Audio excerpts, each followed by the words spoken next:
A woman wearing a MAGA hat sees a black boy taking photos in a park and instantly assumes that he is up to no good, so she has a meltdown and calls the police, only to find out that the officer is the boy's father and the captain of the police.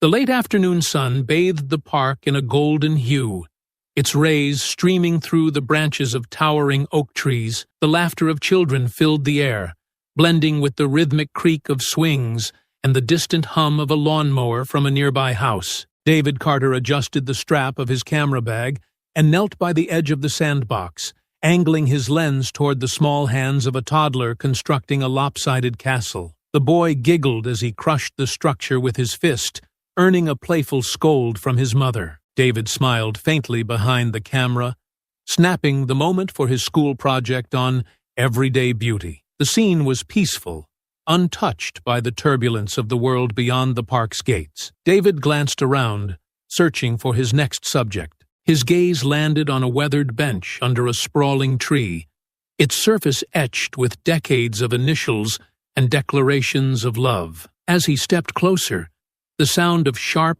quick footsteps broke through his concentration. "Excuse me!"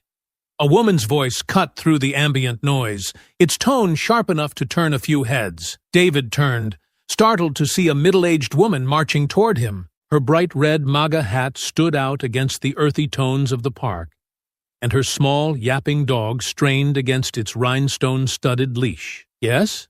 David asked, lowering his camera slightly. Karen Whitman stopped a few feet away, planting her hands on her hips. Her dog barked incessantly, and she tugged the leash sharply to quiet it. "What are you doing here?" she demanded, her voice laced with suspicion. David blinked, unsure of the question's intent. "I'm just taking photos for a school project," he replied politely, gesturing to his camera. Karen's eyes narrowed.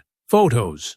Of what? Of me?" Her hand instinctively went to her hat, as though shielding it from an invisible lens. "No, ma'am," David said evenly, though her tone unsettled him. "I'm capturing the park, the trees, the benches, moments of life. It's for an art class assignment." "Art class?" Karen's skepticism deepened. She looked him up and down, her gaze lingering on his backpack, his sneakers, and his dark skin. "You don't look like you're here for art. Are you even from this neighborhood?" David's jaw tightened. He adjusted the strap of his bag and kept his voice calm. "Yes, ma'am. I live nearby. I'm not doing anything wrong." Karen scoffed, her dog now silent but fidgeting at her feet. "Well, you look out of place to me," she muttered under her breath, loud enough for David to hear. David took a breath, steadying himself. "I promise.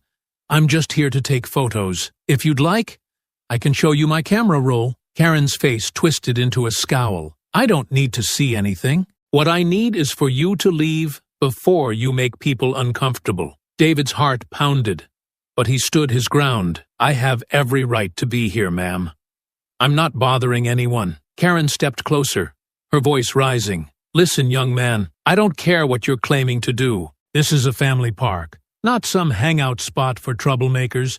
If you don't leave, I'll have no choice but to call the police." The tension hung in the air, sharp and unyielding. A few park-goers had paused, their gazes darting between the two. David looked around briefly, catching glimpses of concerned faces, but no one stepped forward.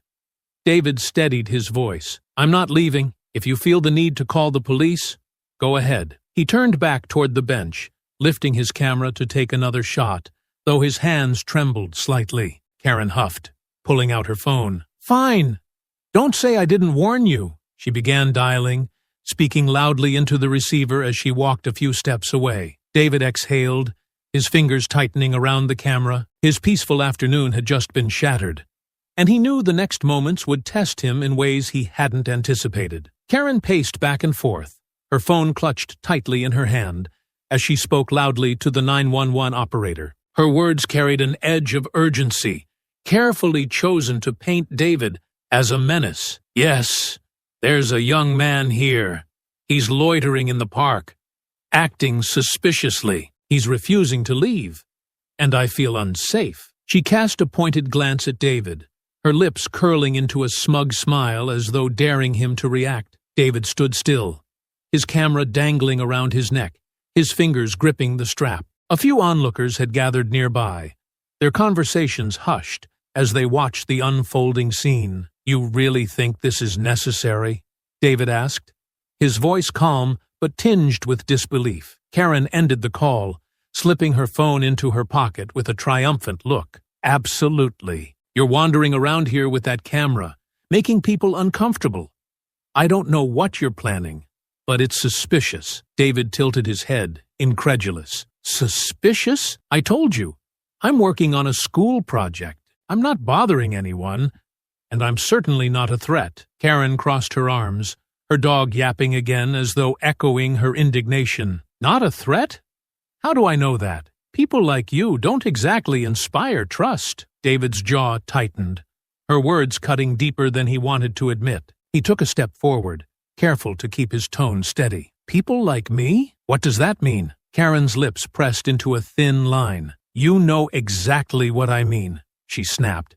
"You don't belong here. This is a safe neighborhood, and I won't let anyone ruin that." David exhaled slowly, his frustration simmering just beneath the surface. "You keep talking about safety, but who am I endangering? I'm standing here with a camera, taking pictures of trees and benches. You're the only one causing a scene." Karen laughed bitterly, the sound harsh and mocking. "Causing a scene? You're the one acting defiant, refusing to leave when asked politely." "Politely?"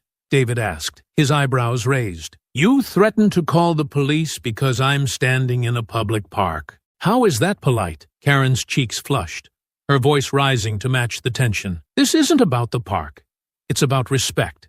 Something you clearly weren't taught." David shook his head, his composure barely holding. "Respect is earned, not demanded. You came at me with accusations and threats, and now you're talking about respect?" The crowd murmured softly, a few whispers drifting toward Karen. "She's taking it too far," someone said. Another person nodded, their disapproval barely concealed. Karen turned toward the small group, glaring. "What? You think I'm the problem here? You don't know what it's like trying to keep this neighborhood safe." A man from the crowd stepped forward slightly, his arms crossed. "Lady, he's a kid with a camera. He's not doing anything wrong." Karen pointed a trembling finger at the man. "You think you're helping? You're encouraging him. This is why neighborhoods go downhill." David's voice broke through her rant, low and firm. "You can scream all you want. It doesn't change the fact that I have the same right to be here as anyone else. You don't get to decide who belongs and who doesn't." Karen opened her mouth to respond, but the distant wail of sirens cut through the air. Her expression shifted to one of smug satisfaction as she straightened her posture. "They'll sort this out," she said with a smirk. "We'll see how much your attitude helps you when the police get here." David stood tall, his heart pounding as the sirens grew louder. He clenched his fists, drawing strength from the determination to stay calm. "Yeah, we will see," he said softly, the weight of the moment settling over him. The sound of the police car pulling up silenced the park. Karen took a step forward, already prepared to spin her narrative, unaware of the twist that awaited her. David lowered himself onto the park bench, his camera resting in his lap. His chest felt tight, the weight of the situation pressing down on him. He focused on his breathing, steadying the nerves that threatened to overwhelm him. Around him, the park buzzed with tension. Some onlookers whispered among themselves, while others simply watched in silent disapproval of Karen's actions. Karen, however, remained undeterred. She paced in front of the bench, her dog trailing nervously behind her. Her eyes burned with righteous fury as she pointed an accusing finger at David. "You think you can just sit there like you've done nothing wrong?" she spat, her voice loud enough to draw attention from across the park. "You've got some nerve, acting all innocent." David didn't respond. His fingers gripped the camera strap tightly, his knuckles white. He glanced down at his lap, refusing to meet Karen's gaze. "Oh, so now you're going to ignore me?" Karen scoffed, stepping closer. She leaned over him, her shadow stretching across the bench. "Typical. You people always think you can play the victim. Let me tell you something, young man. Nobody here is buying your act. David's heart pounded, but he kept his voice calm. I'm not playing anything. I'm just waiting, like you asked.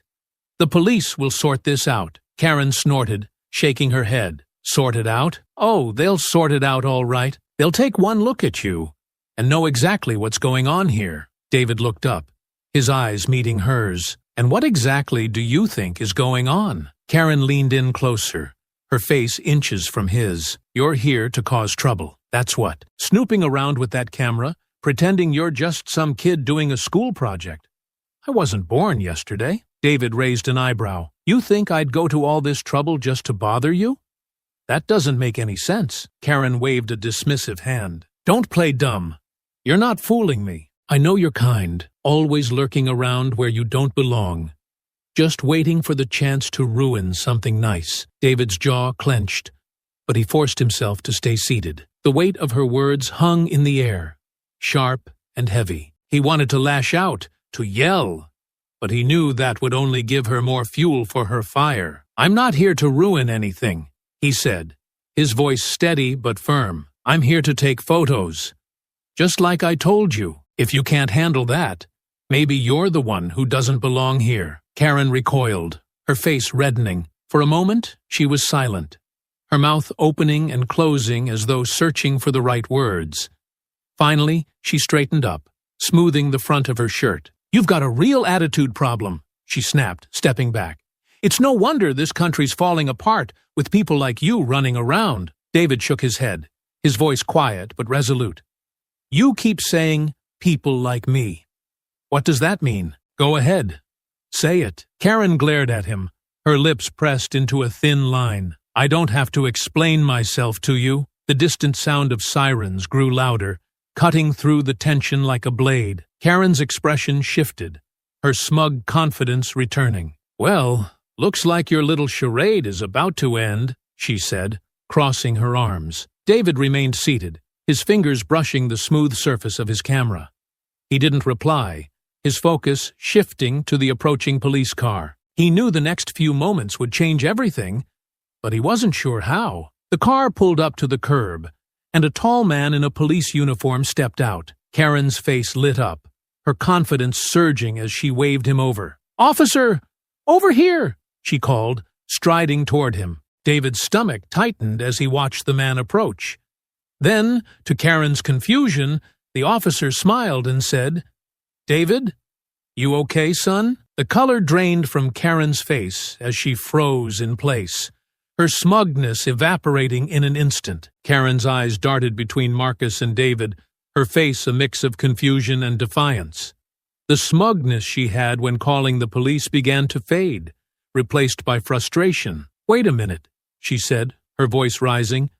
You're his father? Yes, ma'am, Marcus replied evenly, his eyes locked on hers. And I'm also the captain of the precinct that responded to your call. Now, can you explain exactly why you felt the need to report my son? Karen blinked rapidly, caught off guard. She glanced at the growing crowd of onlookers, their disapproving gazes fueling her agitation. I already told you, she snapped. He was wandering around, taking pictures, acting like he owned the place. I didn't know who he was or what he was doing. Marcus folded his arms across his chest, his voice steady. He told you he was taking photos for a school project. That's what he's been doing. So, again, I'm asking, what about that made you feel unsafe? Karen bristled, tugging sharply at her dog's leash.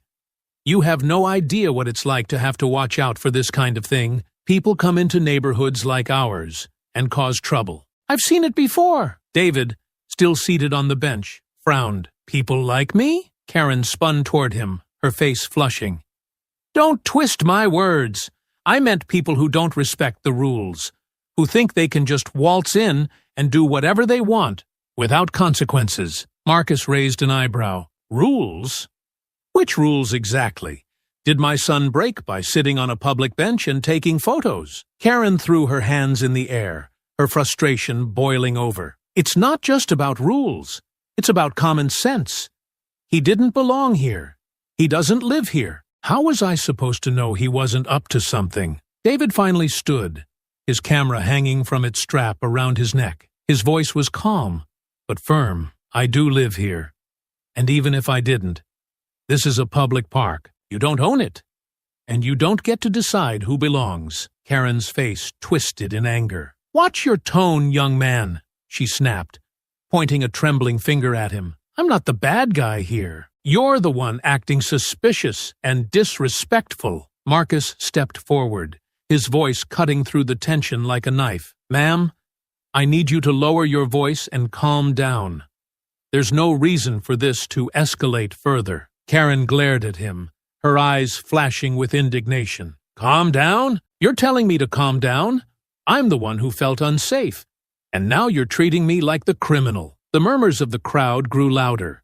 A man in the back shouted, Maybe because you're acting like one. Karen whipped her head around, glaring at the group. Mind your own business, she barked. Marcus took a deep breath, keeping his composure. Ma'am, let me remind you that filing a false police report is a serious offense. From what I've seen so far, there's no evidence to support your claims of feeling threatened. Karen's face turned red, and her voice grew shrill. This is unbelievable.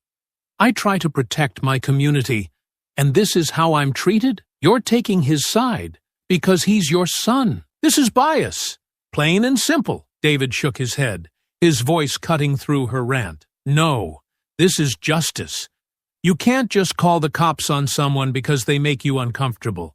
That's not how it works. Karen jabbed a finger in his direction, her composure unraveling. You don't get to lecture me, boy. You don't understand what it's like to be a responsible citizen in a good neighborhood. You're lucky I didn't press charges. Marcus's expression hardened, his voice dropping into a measured, authoritative tone. Press charges for what, ma'am? Sitting on a bench? Taking photos? You're digging yourself into a deeper hole with every word. Karen let out a frustrated huff, her hands trembling as she clutched her dog's leash. This is ridiculous. You're all against me. You're twisting this to make me look bad. Marcus's tone remained calm but firm. Ma'am, no one here twisted anything. Your own words and actions are doing that. I suggest you step back and think very carefully about how you proceed. Karen's anger boiled over, her voice rising above the crowd's murmurs. This is harassment. I'll file a complaint against you and your son. You'll both regret this. The crowd gasped at her outburst, their murmurs turning into outright condemnation. David stared at her, unshaken, as Marcus maintained his unflappable stance. Ma'am, Marcus said evenly, I think it's time for you to leave. Karen's chest heaved, her face a mask of rage. Oh, I'm not going anywhere.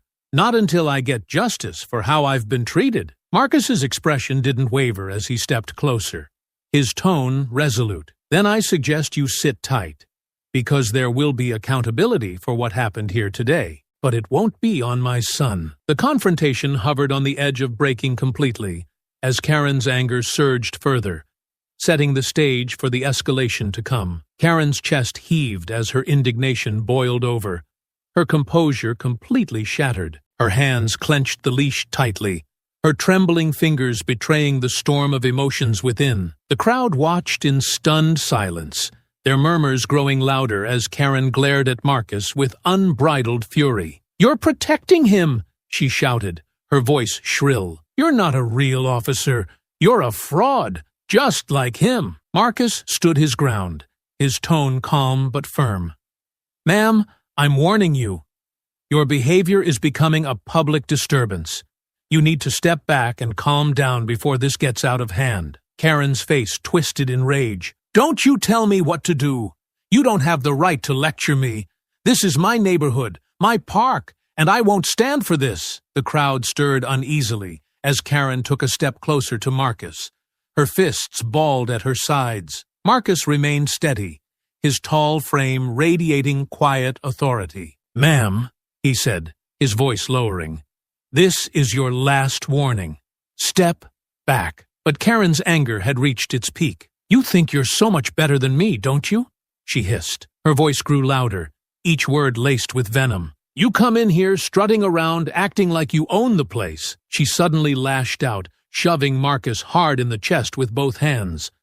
The force was enough to make him take a step back, though he remained balanced. The crowd gasped audibly, and David instinctively moved forward, his heart racing. "Dad!" David shouted, his voice filled with panic. Marcus raised a hand, signaling for his son to stay back. He adjusted his footing and locked eyes with Karen, his expression cold and unyielding. "Ma'am, you just assaulted an officer," he said, his voice like steel. Karen's eyes widened slightly, but her fury quickly masked any hint of regret. "Don't act like you're some kind of victim," she snapped, pointing a shaking finger at him. "You've been harassing me since you got here." Marcus took a slow step forward, his voice dropping to a level that silenced even the most restless onlookers. "Let me be very clear," he said, enunciating each word. "If you touch me or anyone else here again, I will arrest you for assault." Karen's face contorted with disbelief. "Arrest me? For defending myself?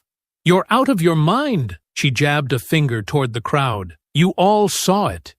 He provoked me. He's abusing his power." The murmurs of the crowd grew louder, with several people shaking their heads in disgust. A young woman near the front crossed her arms and shouted, "We saw everything. You're the one attacking him." Karen's rage flared again at the comment, and she took another step toward Marcus. "Shut up!" she screamed at the woman before spinning back to Marcus. "And you? What are you going to do about it? Arrest me for standing up for myself?" Marcus's patience was wearing thin, but his composure remained intact. He pulled out a pair of handcuffs from his belt. "Ma'am, if you don't stop right now and leave the park, I will have no choice but to detain you." Karen's defiance wavered, but her pride refused to let her back down completely. "Oh, go ahead. Arrest me," she shouted, throwing her hands up dramatically. "Show everyone here how you treat innocent people just trying to protect their neighborhood." David stepped closer, his voice steady but firm. "You're not innocent, and everyone here knows it." Karen turned toward him, her face red with fury. "Don't you talk to me, boy," she spat, her voice cracking. Before Marcus could react, Karen took another step forward, raising her hand. But Marcus moved quickly, grabbing her wrist in midair. His grip was firm but controlled, and his expression remained composed. "That's enough," Marcus said sharply. He reached for his radio, his voice steady as he spoke into it. "This is Captain Carter. I need backup at the park. Suspect is resisting and has assaulted an officer." The crowd erupted into murmurs and gasps as Karen struggled against Marcus's grip. "Let me go," she screamed, twisting her arm. "This is abuse! You're abusing me!" Marcus released her wrist and stepped back, positioning himself between her and David. "Ma'am, sit down on the bench and wait quietly, or I will restrain you." Karen stumbled backward, her face pale with shock and rage. She looked around wildly, as though searching for someone to come to her defense, but the crowd's disapproving stares offered no support. "You'll regret this," she shouted, her voice cracking with desperation. "You'll both regret this." Marcus didn't reply, his focus unwavering. The sound of distant sirens cut through the air, signaling the arrival of backup. Karen's eyes darted toward the sound, and for the first time, fear flickered across her face. Karen stood frozen, her chest heaving as the wail of sirens grew louder. Her dog whimpered at her feet, pulling gently at its leash. But Karen didn't move. Her eyes darted wildly between Marcus and the approaching patrol car.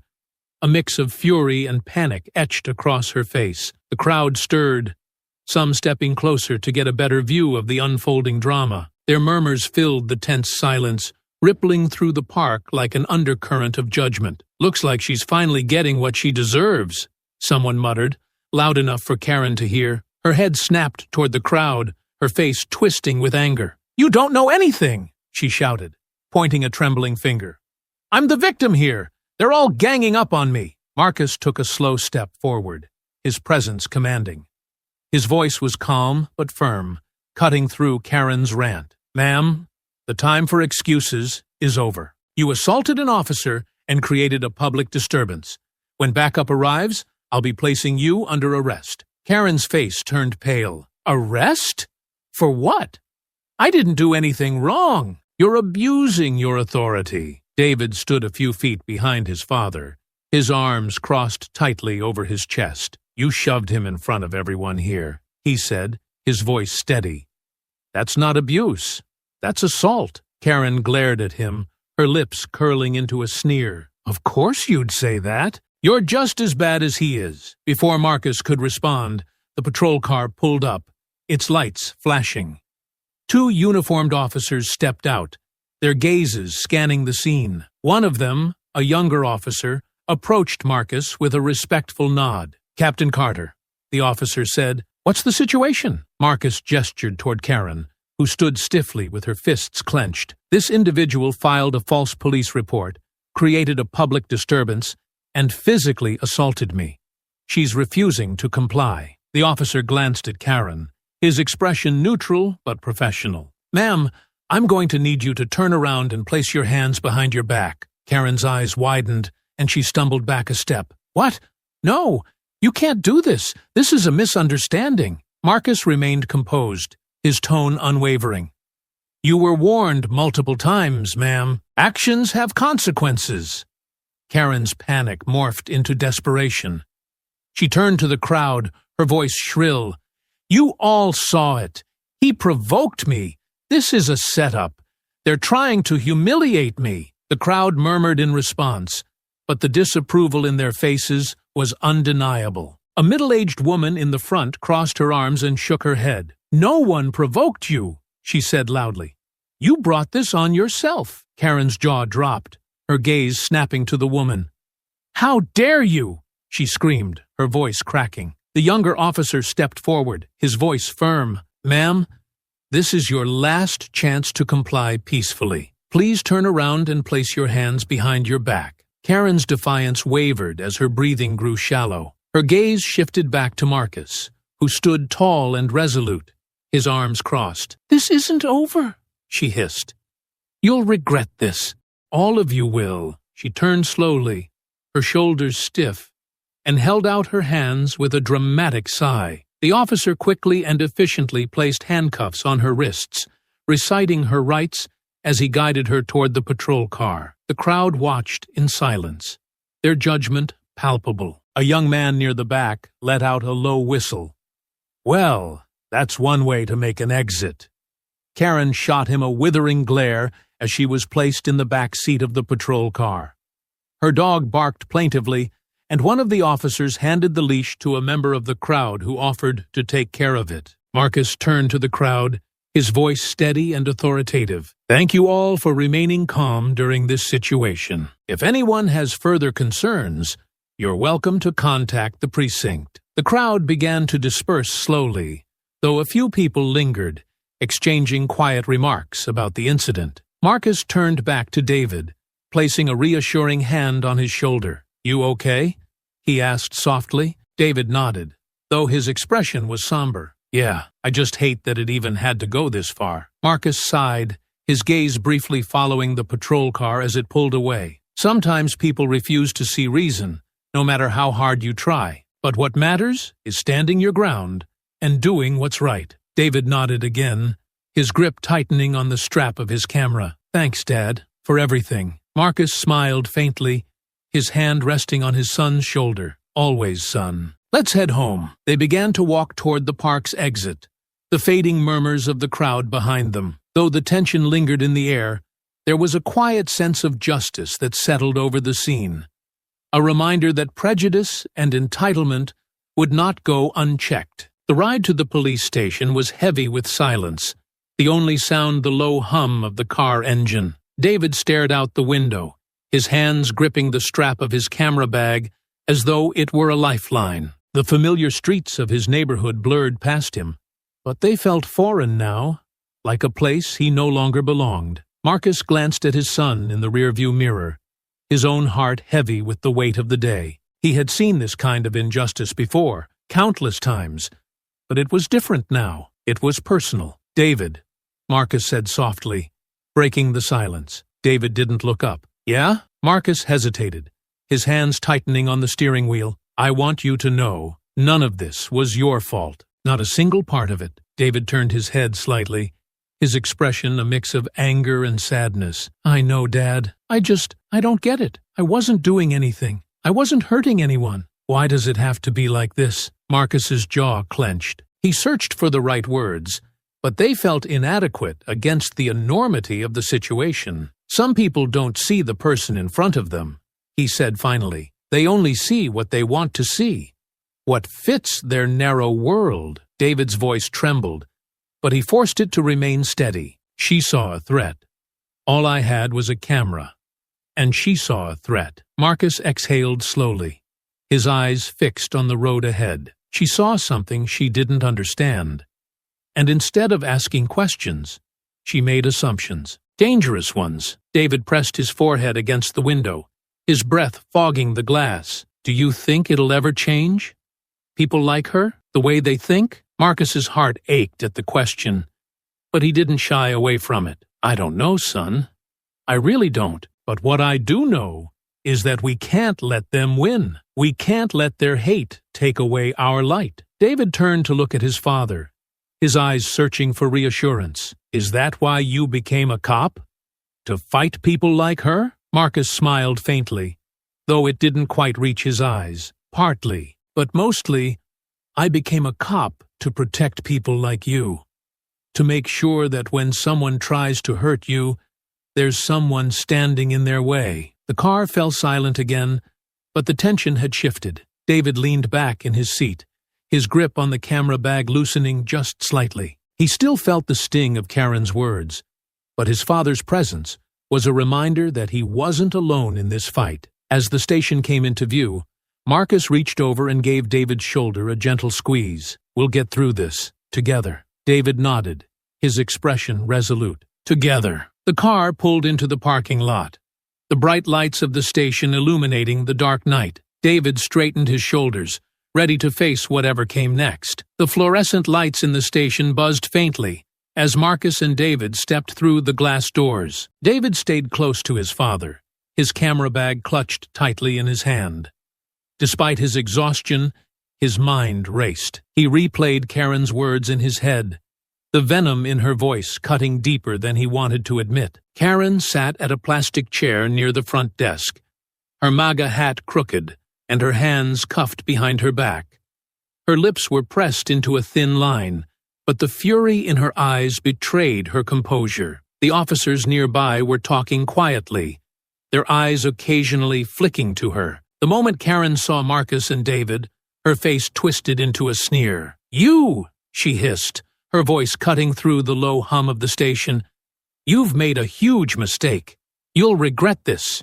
You both will. Marcus's expression remained unreadable as he gestured for David to follow him. He approached the desk, speaking briefly with the officer on duty. Meanwhile, Karen's words grew louder and sharper, her frustration spilling out. This is harassment. I was doing my duty as a citizen, and you're treating me like a criminal. My lawyer is going to have a field day with this. Marcus turned to her, his tone calm but firm. Ma'am, you're here because of your own actions. Harassment, assault, and filing a false police report are serious charges. Karen struggled against her cuffs, her voice rising. Oh, please! Your kid was up to no good, and you know it. You're just covering for him, because you're his father. David stepped forward, his voice quiet but steady. I was sitting on a bench, taking pictures. That's all I was doing. You're the one who started yelling and calling the cops for no reason. Karen's glare turned to him. Don't talk to me like that, boy. You don't get to play the victim here. David clenched his fists, but Marcus stepped between them. His voice dropped, carrying a sharper edge. Enough. You've done enough damage today, ma'am. Karen smirked, leaning back in her chair. You think you've won? You have no idea who you're messing with. I have friends, powerful friends, people who won't take kindly to the way I've been treated. David frowned, glancing at his father. What's she talking about? Marcus didn't answer immediately. His eyes remained on Karen, his expression unreadable. I'm not concerned with your friends, ma'am. What I'm concerned with are the facts. And the facts are clear. Karen's smirk didn't waver. You'll see. You'll both see. The officer at the desk interrupted. Captain Carter, we've got her on record. But there's something you should see. He handed Marcus a file. Karen's expression flickered with something close to panic. You can't do this. You have no right to go through my personal information. Marcus ignored her, flipping through the pages. His expression darkened as he scanned the file, his jaw tightening slightly. David leaned closer. His curiosity piqued. "What is it, Dad?" Marcus closed the file with a quiet but deliberate snap. He turned to the officer.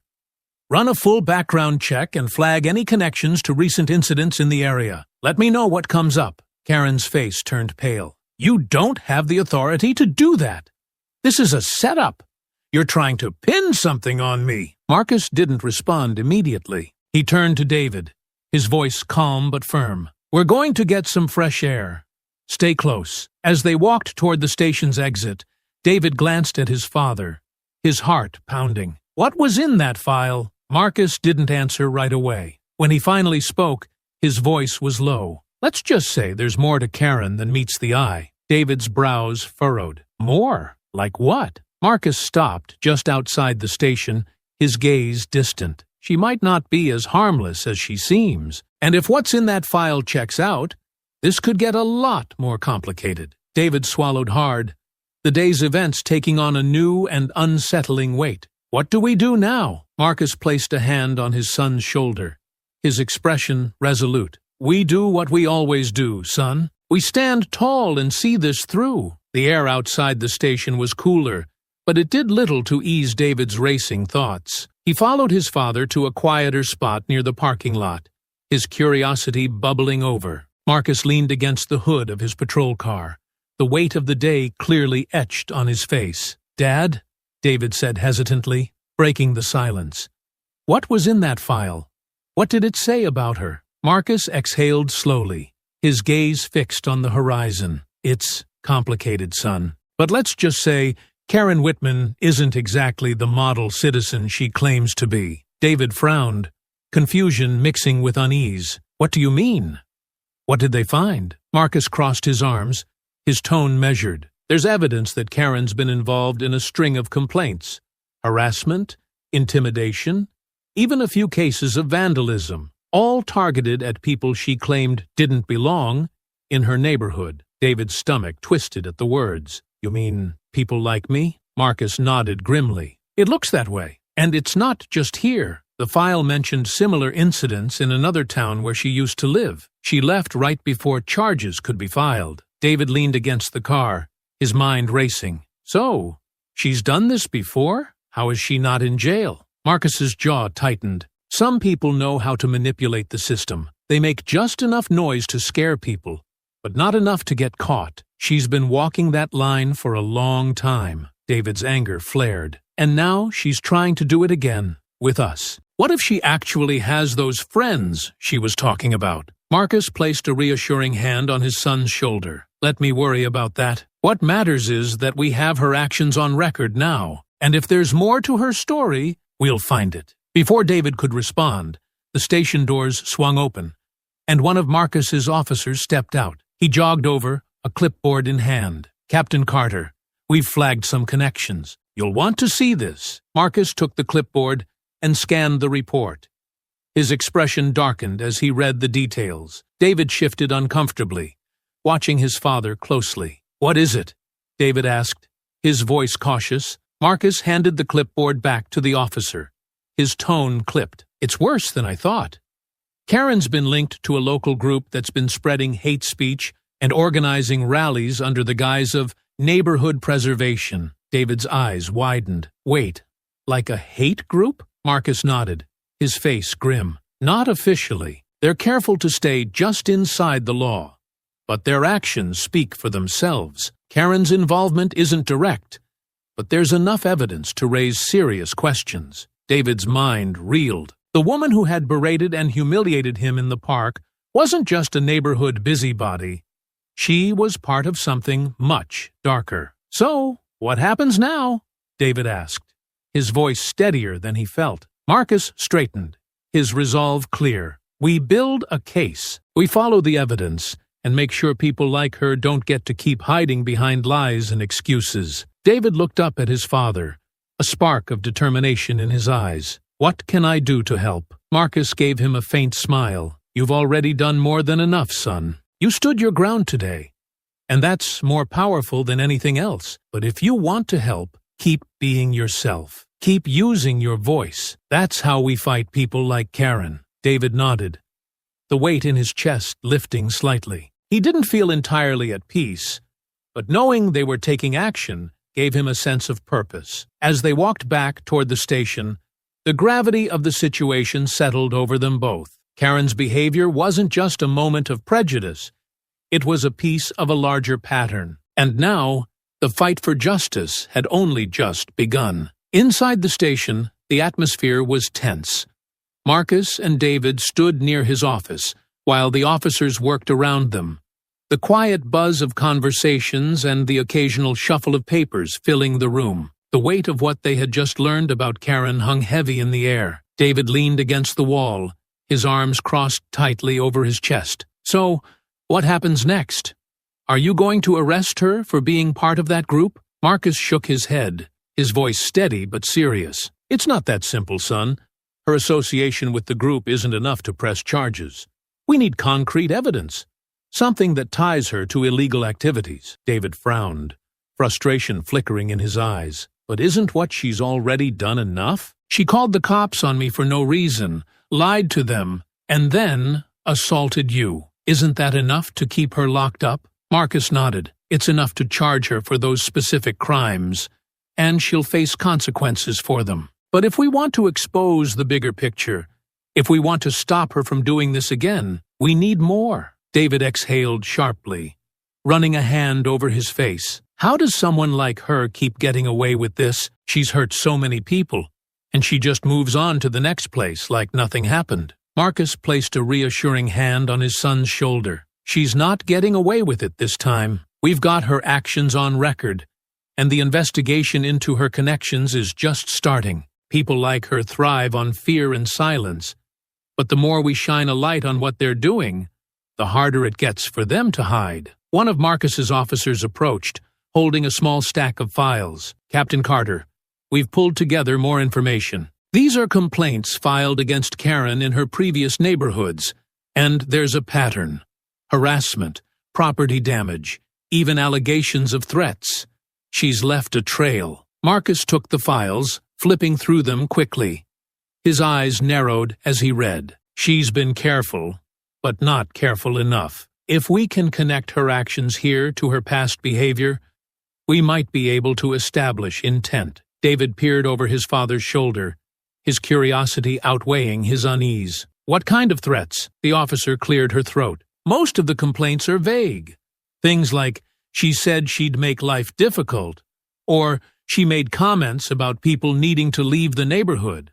But a few of the reports mention specific incidents, like broken windows or cars being keyed after arguments with her. David's stomach twisted. She's done this to so many people, and no one stopped her? Marcus's jaw tightened. Not yet, but now we have a chance to make it stick. The officer hesitated before continuing. There's one more thing. We found social media posts linking her to some of the rallies held by that neighborhood preservation group. Nothing explicitly illegal, but enough to show she's involved. Marcus closed the file and handed it back to the officer. Good work. Keep digging. I want to know every detail about her connections and actions. The officer nodded and returned to her desk, leaving Marcus and David in a moment of quiet. David's voice was softer now, but no less resolute. She's not going to stop, is she? Even if she gets in trouble for what she did to me, she'll just find another place to start over. Marcus looked at his son, his expression firm. Not if we make sure she faces real accountability. This time, we're not letting her walk away. David nodded slowly, a spark of determination lighting in his eyes. What can I do? Marcus smiled faintly. You've already done a lot, son. Your strength today showed people who she really is. But if you want to help more, we'll need to gather statements from people she's hurt. People in the community who are ready to speak up. That could make all the difference. David straightened, his resolve solidifying. Okay, let's do it. Marcus nodded, pride flickering across his face. Let's do it. As they walked back toward the desk to begin the next steps, the hum of the station seemed quieter, more focused. The fight against Karen wasn't over, but for the first time, it felt like progress was being made. The video of Karen's park confrontation spread faster than wildfire. By the morning after her arrest, it was plastered across every major social media platform. The clip, recorded by a bystander, perfectly captured her berating David, yelling inflammatory remarks, and being led away in handcuffs by Marcus. It was only a matter of hours before hashtags like Yar Chu Thi, Justice for David, and Park Karen began trending. News outlets picked up the story, airing segments with titles like Local Woman Sparks Outrage After Calling Police on Black Teenager, and Community in Uproar Over False Police Report. Clips of Karen's face, twisted in anger, looped endlessly, interspersed with sound bites from bystanders, recounting what they'd seen. Social media responses ranged from outrage to calls for systemic change. Comments poured in, "This is why we need to address everyday racism. It's not just big events. It's moments like this. She's the kind of person who makes communities unsafe. Kudos to the teen and his dad for handling this so well. Her employer needs to see this." Does Green Hill Realty support this kind of behavior? Within hours, Karen's name and job were revealed by internet sleuths. A tweet tagged Green Hill Realty, saying, "Karen Whitman is supposed to be in charge of community outreach. Is this the kind of outreach you stand for?" The post included screenshots of her profile on a professional networking site and contact information for her company. The backlash was swift. By midday, Green Hill Realty issued a public statement. "We do not condone the actions of Karen Whitman. Her behavior does not align with our company's values of inclusion and respect. Effective immediately, she is no longer employed with Green Hill Realty." David saw the statement on his phone as he sat at the kitchen table, scrolling through the flood of posts. "Dad!" he called out, holding up his phone. "She got fired." Marcus walked over, glancing at the screen. His expression was calm, but his voice carried a note of caution. "Actions have consequences. But remember, this doesn't mean it's over. Stay focused." Karen sat in a holding cell at the station, her hands trembling as she clutched the edge of the metal bench. She had spent the night listening to the buzz of voices outside the bars, trying to convince herself this would all blow over. Her lawyer, a sharp-eyed man in his 40s, sat across from her on the other side of the bars, reviewing his notes. "They fired me!" Karen spat, her voice laced with disbelief and fury. Just like that. No phone call, no explanation.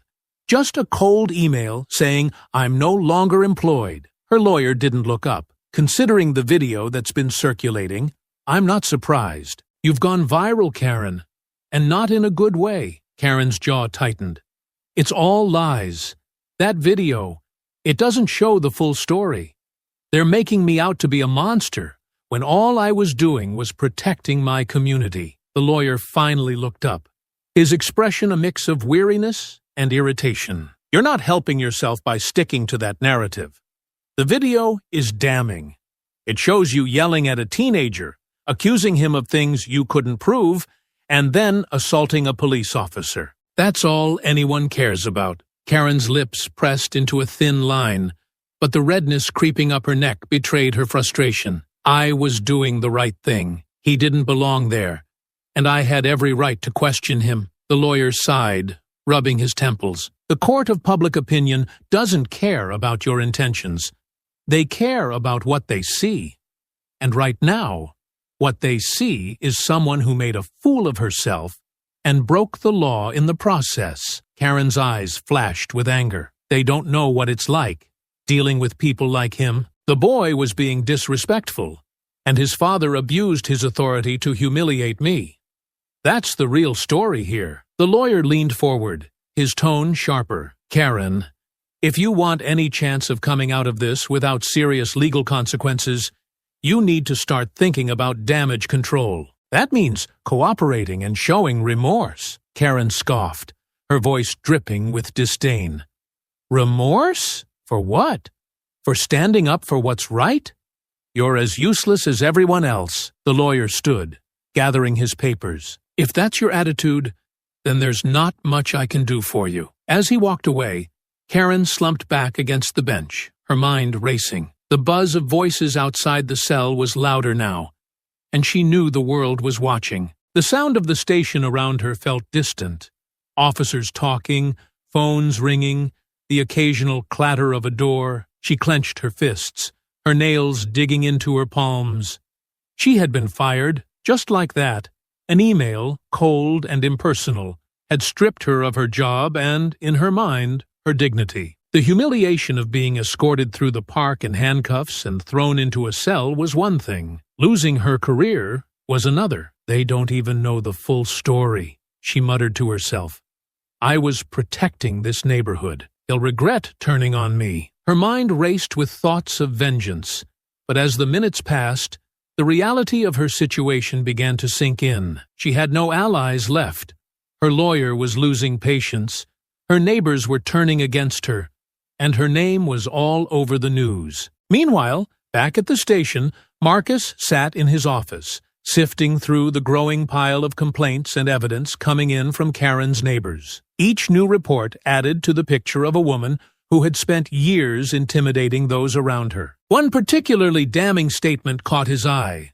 A detailed account of Karen targeting a black family that had moved in 2 years ago. The father described finding threatening notes in their mailbox, their property vandalized, and Karen openly confronting them about bringing down the neighborhood. Marcus leaned back in his chair, exhaling slowly. He knew this wasn't just about the park anymore. It was bigger than David's experience. A knock at the door interrupted his thoughts. One of his officers poked her head in. Captain, another neighbor's here. Says she has something important to share. Marcus nodded, gesturing for her to bring them in. An older woman with a weathered face entered the office, clutching a stack of papers. She introduced herself as Mrs. Langley and explained that she'd lived in the neighborhood for over 30 years. I've been quiet about this for too long, she began, her voice steady but tinged with regret. I thought if I ignored her, she'd leave me alone, but she didn't. She laid the papers on Marcus's desk. They included copies of emails Karen had sent over the years, each one full of veiled threats and condescending remarks. Mrs. Langley pointed to one in particular. This was after my daughter married a black man, she said. Think about the kind of message you're sending to the neighborhood, she wrote. We work hard to keep this area respectable. David, who had been standing quietly in the corner, felt his stomach turn. She actually sent that? Mrs. Langley nodded, and when we invited our in-laws over for a barbecue, someone spray-painted, "Go back to where you belong" on my driveway. I can't prove it was her, but I know it was. Marcus nodded, his voice calm. Thank you for coming forward. People like you speaking out make a difference. As Mrs. Langley left, Marcus turned to David. This is what happens when people feel emboldened by silence. But now, that silence is breaking. In the holding cell, Karen leaned her head back against the wall, trying to steady her breathing. She could hear murmurs outside, voices she couldn't quite make out. A sense of unease crept over her. The sound of keys jingling snapped her out of her thoughts. A guard approached, unlocking the cell door. Whitman, your lawyer's here. Judge approved your release on bail. Karen stood, smoothing her shirt, as though she were about to walk into a meeting instead of out of a cell. Her lawyer stood nearby, his face stern. This doesn't mean you're off the hook, he said sharply.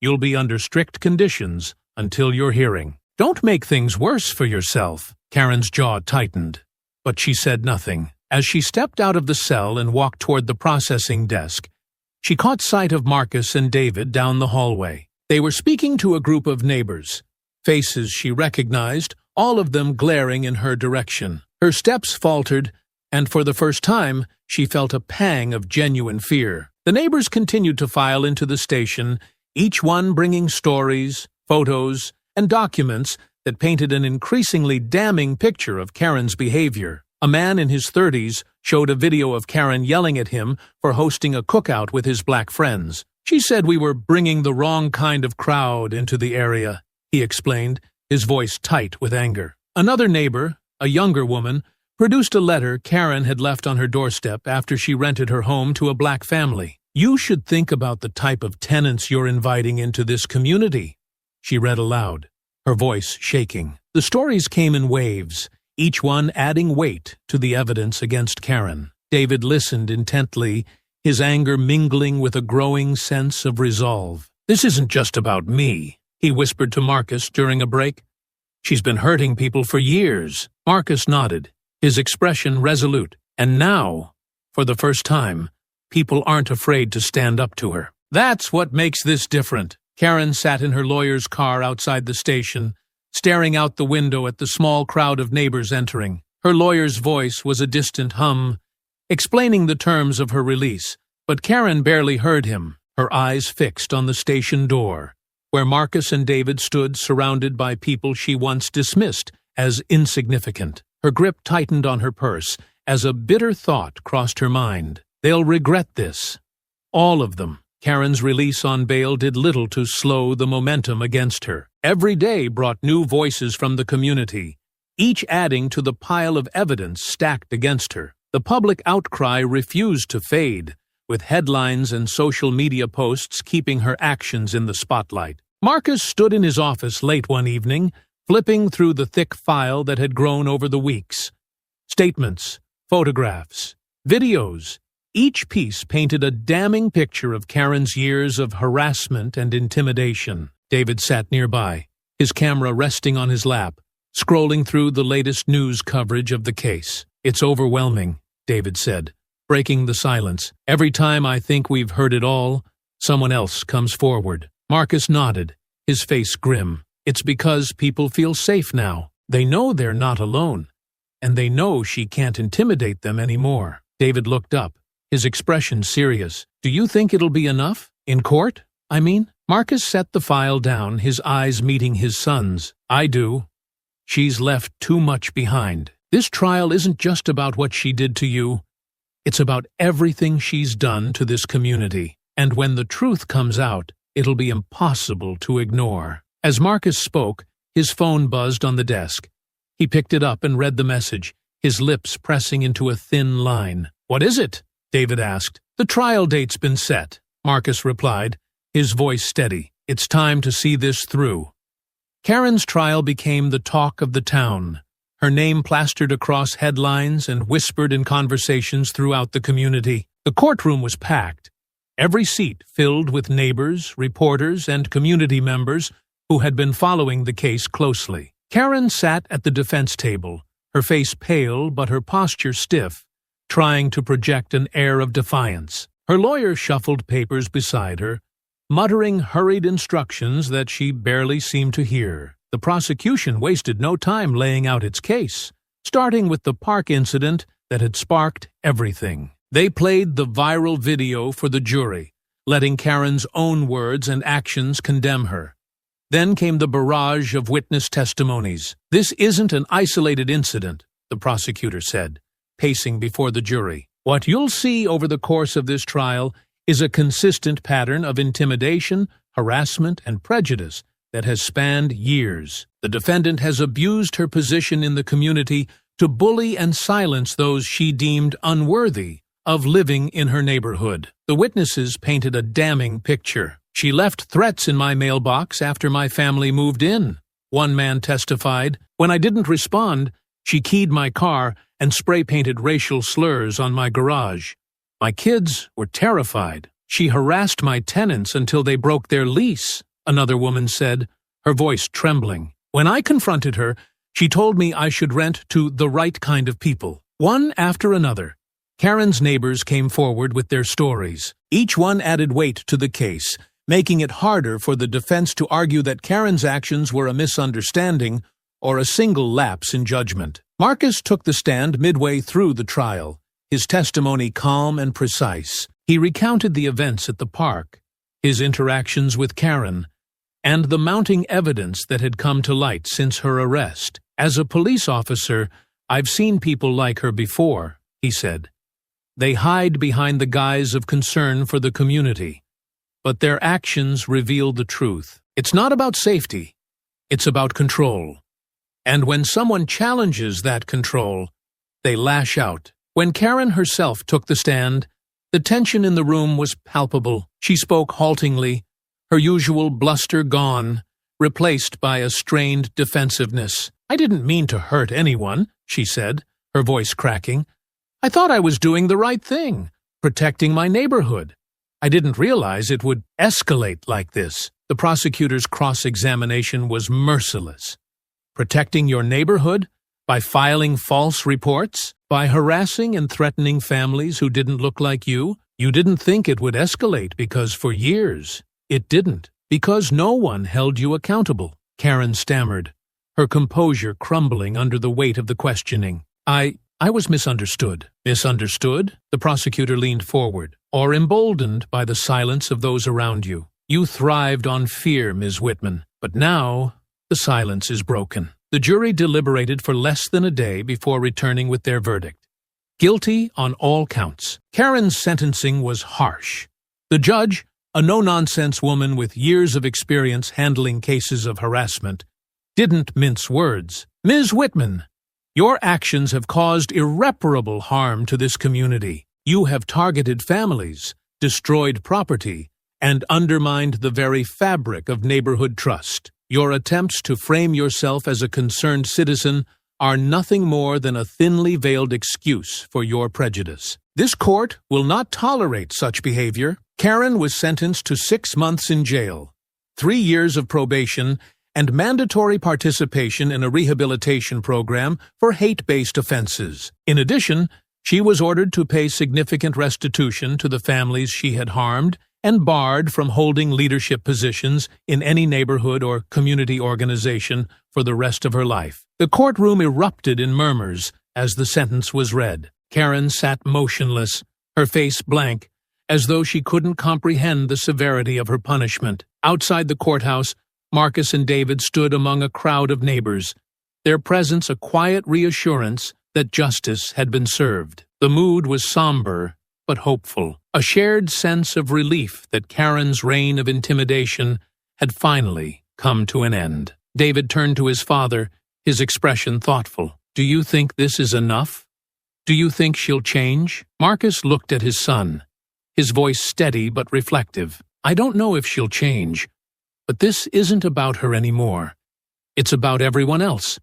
About making sure people know they don't have to stay silent, that they can stand up and be heard." David nodded slowly, a faint smile breaking through the seriousness of his expression. "I guess that's what matters most." Marcus placed a hand on his son's shoulder, pride evident in his eyes. "It is, and you were part of that, David. You stood your ground, and because of that, others found the courage to stand with you." As they walked away from the courthouse, the sun broke through the clouds, casting a warm light over the steps. The road ahead was still long, but for the first time in years, the community felt united, a place where voices were heard, and justice was more than just a word. The weeks following Karen's sentencing marked the end of an era for the neighborhood. With her gone, the community began to heal, but her absence left a scar, a reminder of the harm she had caused over the years. Karen's fall from grace was complete. Once a self-appointed authority in the neighborhood, she now found herself ostracized and alone. The jail sentence stripped her of the control she had clung to for so long, and the restitution payments drained the savings she had spent years amassing. Her name became synonymous with the prejudice and entitlement that had fueled her actions. Inside her cell, Karen sat on a narrow cot, staring at the bare walls. The anger that had once burned so fiercely within her had dimmed, replaced by a hollow emptiness. She replayed the events of the trial in her mind. The damning testimonies, the glares from former neighbors, and the judge's cutting words. For the first time, Karen began to understand that her control had never been real. She had built her power on intimidation and silence, and when those were taken away, there was nothing left. Meanwhile, life in the neighborhood continued, but with a newfound sense of unity. Community meetings, once contentious and tense, became opportunities for dialogue and collaboration. Neighbors who had previously avoided each other began to connect, sharing stories and finding common ground. Marcus and David noticed the changes during their evening walks, observing how people seemed more willing to engage and less hesitant to speak up. One night, as they sat on their porch, The conversation turned to everything that had happened. "Do you think she regrets it?" David asked, his voice thoughtful. Marcus considered the question, his gaze fixed on the street. "Maybe, but regret doesn't always lead to change. What's important is that she can't hurt anyone else, at least not here." David nodded, his camera resting on his lap. "I guess it's not about her anymore, is it?" Marcus smiled faintly. "No, it's not. It's about what we do next, how we keep moving forward." David looked out at the street, where kids played and neighbors chatted, a scene that had felt impossible just months ago. "It feels different now, like people aren't afraid anymore." "That's because they're not," Marcus said. "When you stood your ground in that park, you showed them it was possible. And when people started speaking up, they realized they weren't alone." David glanced at his father, a small smile on his face. "I didn't think it would matter that much. I just didn't want to back down." Marcus placed a hand on his son's shoulder, his voice filled with pride. "That's all it takes sometimes. One person standing up, refusing to be silenced. You made a difference, David. Never forget that." The two sat quietly for a while, the hum of the neighborhood around them. The work wasn't finished. There would always be challenges, always be those who tried to divide. But for now, there was hope. And that was enough. As the stars began to dot the night sky, Marcus looked at his son and said, "Change doesn't happen all at once, but this was a step in the right direction. And sometimes, that's all we need to keep going." David nodded, his smile widening. One step at a time. Together they sat on the porch, ready to face whatever came next, knowing they had the strength to stand up for what was right, no matter how long the fight.